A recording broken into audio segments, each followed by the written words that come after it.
Good afternoon. Welcome to the Upper Manhattan Townhouse Market Monthly Update from Harlem Lofts. I'm Rob Pear. Let's talk about September. As we enter the fall, the September market was pretty active. So we have 101 townhouses on the market in Upper Manhattan right now. There's 101. New listings in September were 24. 23 of those were brand new listings. So they have not been listed in at least the last 2 years. So they're not the old regurgitated stuff you've been seeing. They're brand new. So if you're a buyer, call us and we'll tell you which one of those are the ones you want to purchase.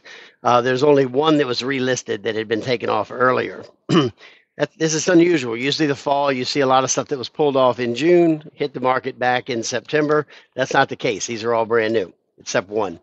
Left the market, 20 left the market. 3 of those went into contract. 17 of those were delisted by the agents and owners. If you look at the chart number 2 behind me, you'll see what dominated that market was the 2 to 3 million range at 44 properties.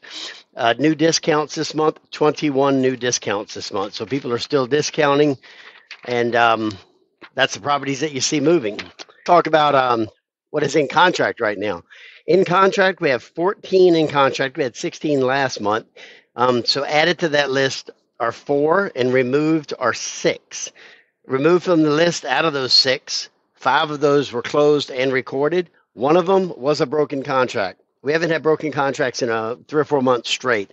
That particular property is an SRO, has some complications, so there's probably nothing to do with the market. It has to do with the property likely. If you need to know more about that, give us a call. In contract breakdown by price. This is interesting. The $2 to $3 million market dominates it at 9, and then the only other sales were under 2 million, 3 and 4, and 4 plus goose egg.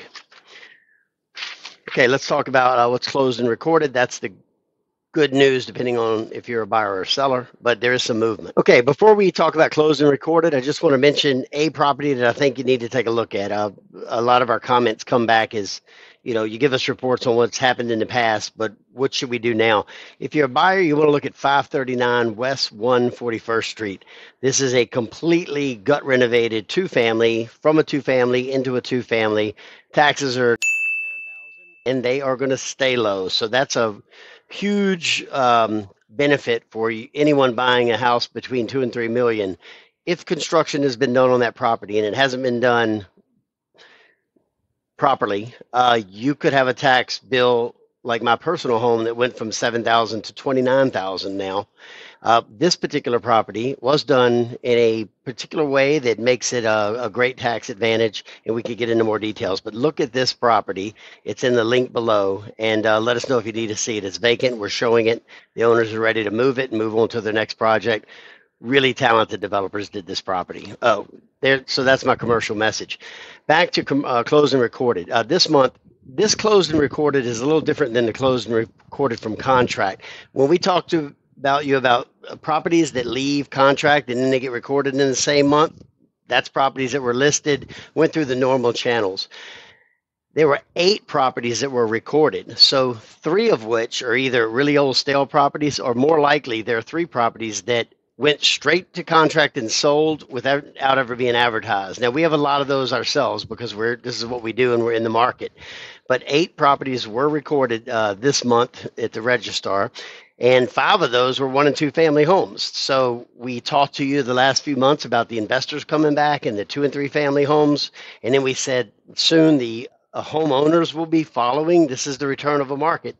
So now you had 5 out of the 8 as 1 and 2 family homes, which are end users, and you only had 1 3-family and an SRO. So the people that wanted to live in the neighborhood are now coming back. That's the second wave. Watch all of our videos all the way back from COVID and the other, 2008 even.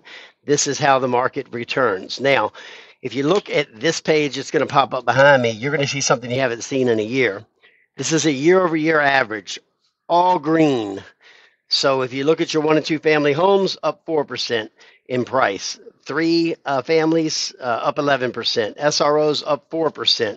Price per square foot, respectively, 9, 7, and 3%. We have not seen all green on a chart since I can remember. It's been about 16, 17 months at least. So, what does that mean? My outlook on the market. My outlook is simple. If you are a buyer and you have a large down payment or you're paying cash, buy now. This is it. This is the time to buy. Yes, the interest rates did start moving the market, not the way we really wanted it to, but things are moving. Everything is green, so it is going up. We got an election in a few weeks. Get that behind us. And I really think you're going to see this market become more active. I think you'll see prices. They look like they're going up, but it's a small data set. So let's just say the prices will be leveled out and all of the good inventory will be gobbled up before spring. So the 23 new properties I just mentioned hit the market this month. They're on the market in the winter. If you're a buyer, get those before the spring market, and you're going to get a decent interest rate. You're going to get a really nice property because these are all brand new, 23 of them.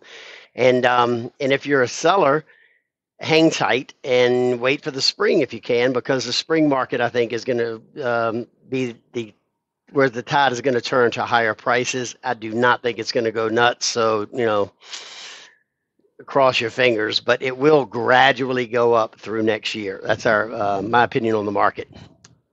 See you in October.